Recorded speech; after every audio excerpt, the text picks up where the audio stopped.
I'm just saying, man. I told you I have an answer by Thursday. Welcome back to day 37. Let's go.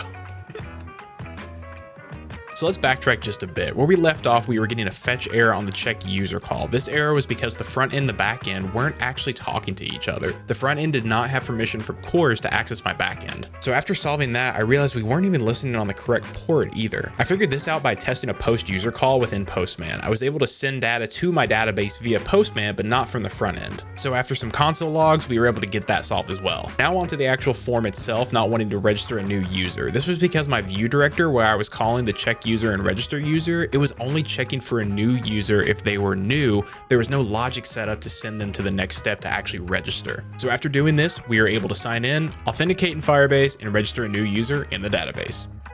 So my big takeaway from this whole experience is connecting the front end to the back end is kind of a free-for-all.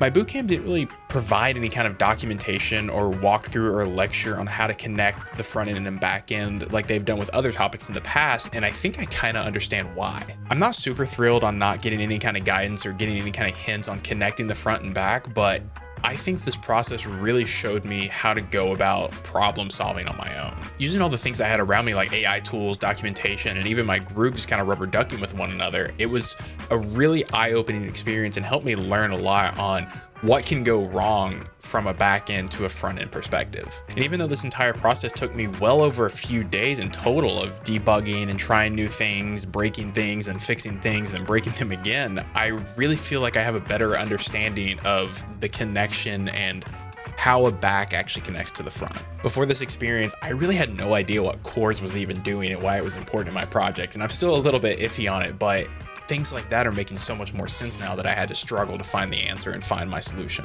And even though this isn't a large code base, I think this gave me a lot of practice on actually navigating through code bases from file to file to function, whatever it may be, to find the error that I'm experiencing. Getting a console error, going to the front end, seeing what's happening there, then going to the back end, testing the call in Postman or Swagger to make sure everything's working correctly so I can eliminate that as a problem. Problem solving in general, I think that is what I'm taking away from this experience. And now I'm taking that win and passing it along to other people in my cohort who might be struggling or having an error. I can help them solve their issues and kind of help them learn the same way that I did. But with all that being said, we got it connected. That was the goal, but there's still work to do because it's due Saturday. Thank you guys so much for the support on this video and the last one. Hope you found it interesting. Let me know what you think down below, and I'll see you in the next one. I'm out. Get your gases, cause we about to annihilate. My empire gates in the Empire State.